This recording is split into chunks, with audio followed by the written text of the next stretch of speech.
Hello अस्सलाम वालेकुम dear student, क्या हाल चाल है? खैरियत है? ठीक ठाक है? Welcome to universal teaching academy. Universal teaching के एकेडमी के प्लेटफॉर्म से हम कंप्यूटर साइंस 9 क्लास के कोर्स को शुरू करने जा रहे हैं। ये जो कोर्स है ये फेडरल बोर्ड का जो पेपर होता है कंप्यूटर साइंस के, उस पैटर्न के मुताबिक डिज़ाइन किया गया है। इसमें हमने इस तरह किया है कि जितने भी टॉपिक है उस टॉपिक के अंदर से क्वेश्चन बनाए हैं और यहाँ पे हम स्लाइड्स की सूरत में आपके सामने पेश करेंगे। ये जो क्वेश्चंस हैं ये आपके 3 एरियाज़ को कवर करेंगे। नंबर 1 MCQs का जो एरिया है वो, नंबर 2 उस पेपर के अंदर जो सेक्शन बी में जो शॉर्ट क्वेश्चंस होते हैं, चाहे वो SLO बेस्ड हो या जनरल क्वेश्चंस हो, तो ये लेक्चर्स उनको भी पूरी तरह कवर करते हैं। और थर्डली ये आपके जो लॉन्ग क्वेश्चंस हैं उनको भी कवर करते हैं।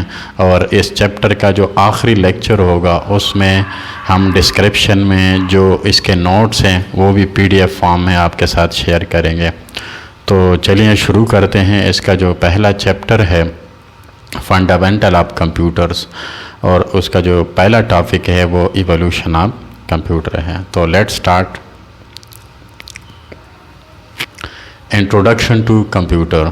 इंट्रोडक्शन टू कंप्यूटर के टॉपिक में से हमने जो क्वेश्चन उठाया है वो है what is computer. A computer is a general purpose programmable machine that takes raw data as input from the user and process it under the control set of instructions called program, gives the result output and saves it for future use। अब computer क्या है? Computer को समझने के लिए हम इस block diagram पे थोड़ा सा गौर करते हैं। ये कंप्यूटर का एक बेसिक ब्लॉक डायग्राम है, यानी कंप्यूटर को अगर आप देखें तो वो 3 बिल्डिंग ब्लॉक से बनता है, इनपुट, प्रोसेस और आउटपुट। कंप्यूटर इनपुट लेता है, उसको प्रोसेस करता है और फिर आउटपुट जो प्रोसेस करने के बाद जो आउटपुट है उसका जो रिज़ल्ट होता है वो स्क्रीन के ऊपर शो करता है। तो राइट साइड पे आपको एक पिक्चर नज़र आ रही है, उस पिक्चर में कीबोर्ड और माउस है। तो ये कीबोर्ड और माउस ये कंप्यूटर को इनपुट देता है। तो यहाँ पे ये जो ब्लॉक है ये इसके इनपुट बिल्डिंग ब्लॉक्स बन जाता है। दूसरा, यहाँ पे आपको एक ब्लैक बॉक्स दिखाई दे रहा है, इसको सिस्टम यूनिट कहा जाता है। सिस्टम यूनिट को सेंट्रल प्रोसेसिंग यूनिट भी कहते हैं और ये कंप्यूटर की प्रोसेसिंग करता है। प्रोसेस करने के बाद ये अपना रिज़ल्ट आउटपुट करता है, यानी स्क्रीन के ऊपर शो करता है। तो यहाँ पे आपको एक LCD नज़र आ रही है। तो ये सारा कंप्यूटर की बेसिक फंक्शनैलिटी के बारे में है ये क्वेश्चन। तो नेक्स्ट जो हमारा टॉपिक है वो है evolution of computer. Evolution of computer से मुराद हिस्ट्री ऑफ कंप्यूटर, यानी कंप्यूटर कैसे इवॉल्व हुआ। तो इसका अगर एक छोटा सा क्वेश्चन आ जाए तो आप लिख सकते हैं, evolution of computer means how the computer evolve from the first mechanical device abacus to electromechanical and then to the modern electronic digital computer. Computer पुराने ज़माने के जो फर्स्ट मैकेनिकल डिवाइस है एबैकस से ये शुरू हुआ था और आजकल के जो मॉडर्न कंप्यूटर है, डिजिटल कंप्यूटर है, उससे होता हुआ मॉडर्न डिजिटल कंप्यूटर तक पहुंचा है। लेकिन पुराने ज़माने में जब कंप्यूटर नहीं हुआ करते थे तो उस वक़्त लोग कैलकुलेशंस के लिए कुछ डिवाइसेस इस्तेमाल किया करते थे जिससे वो कैलकुलेशन करते थे। तो इस आने वाले स्लाइड्स में हम उसको डिस्कस करेंगे बारी बारी। तो सबसे पहले शुरू करते हैं एबैकस से। What is abacus? ये एक छोटा सा क्वेश्चन है, इस टॉपिक में से हमने लिया है। Abacus was the earliest calculating device most probably invented in China. Abacus was used to perform addition, subtraction, multiplication and division. Dear student, right side पे आपको एक पिक्चर दिखाई दे रहा है, उसमें एक वुडन फ्रेम है और उसके अंदर बीड्स हैं। ये एबैकस की कंस्ट्रक्शन है। तो इस बीड्स को वो लोग गिनते थे और उसके काउंटिंग से एडिशन, सब्सट्रैक्शन और मल्टीप्लिकेशन निकाला करते थे। तो ये इसकी मेन फंक्शनैलिटी यानी किस पर्पस के लिए यूज़ होता था, addition, subtraction, multiplication and division. Next جو کیلکولیٹنگ ڈیوائس ہے پرانے زمانے کا وہ ہے نیپیئر بون، اور اس کا جو کویسچن ہے what was Napier bone, Napier bone کیا تھا؟ John Napier Scottish mathematician invented a calculating device called Napier bone in 1614.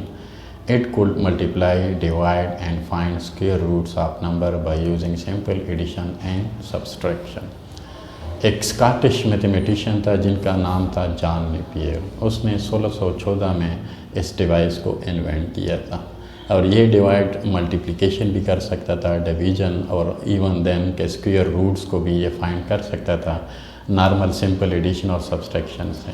Right side میں آپ کو ایک پکچر دکھائی دے رہا ہے، یہ ایک ووڈن باکس تھا، اس کے اندر کچھ رولرز تھے جس کو وہ گھماتے تھے تو یہ اس کو کاؤنٹ کرتا تھا، اس کے اوپر کچھ ڈیجٹ لکھے ہوتے تھے تو اس کی مدد سے وہ کرتے تھے۔ نیکسٹ جو ہے واٹ واز پسکلائن، پسکلائن کیا تھا؟ A French mathematician invented a calculating device calculating machine called Pascaline in 1642 when he was only 19 years old.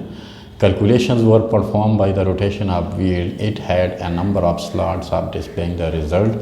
It could perform addition and subtraction on whole numbers. Right side میں اس picture کو اگر آپ غور سے دیکھیں تو یہاں پہ آپ کو ویلز نظر آ رہے ہیں اور یہاں پہ سلاٹس ہے، اس کے اوپر ہی کرسپانڈنگ ویل کے سامنے ایک سلاٹ نظر آتا ہے، تو یہ فنکشنلٹی اس کی کچھ اس طرح تھی کہ اس ویلز کو وہ روٹیٹ کرتے تھے اور یہاں پہ سلاٹ میں اس ویلز کا کرسپانڈنگ جو ڈیجٹ ہوتا تھا وہ ڈسپلے ہوتا تھا۔ تو یہ کس پرپز کے لیے استعمال ہوتا تھا؟ ایڈیشن، سبسٹریکشن، اور ہول نمبر پہ یہ ایڈیشن اور سبسٹریکشن کر سکتا تھا۔ نیکسٹ جو کویسچن ہے وہ ہے what was difference engine, difference engine کیا چیز ہے؟ In 1822, the English mathematician Charles Babbage started working on a big calculating machine about the size of a room. He called it difference engine. Today's modern digital computers are based on the idea of analytical engine. Charles Babbage is known as the father of digital computer.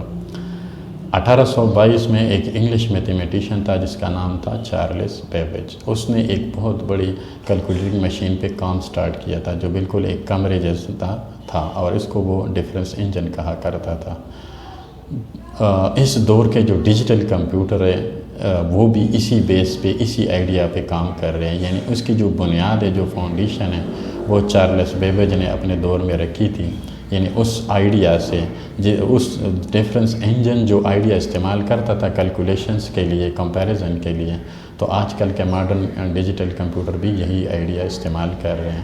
اسی لیے Charles Babbage کو father of digital modern digital computer کہا جاتا ہے۔ لیکن Charles Babbage نے یہ اس machine پہ کام سٹارٹ تو کیا تھا لیکن انفارچونیٹلی وہ اس کو کمپلیٹ نہیں کر پایا تھا۔ اس کے بعد جو آنے والے سائنسدان تھے انہوں نے اس کو کمپلیٹ کیا تھا، لیکن ایک کریڈٹ اس کو جاتا ہے کہ اس نے ماڈرن ڈیجیٹل کمپیوٹر کی فاؤنڈیشن رکھ دی، بنیاد رکھ دی۔ ڈیئر اسٹوڈنٹ، ہم اس لیکچر کو یہیں پہ روکتے ہیں، اگلے لیکچر میں انشاءاللہ دوبارہ ملاقات ہوگی، آنے والے ڈیوائس کے بارے میں پڑھیں گے۔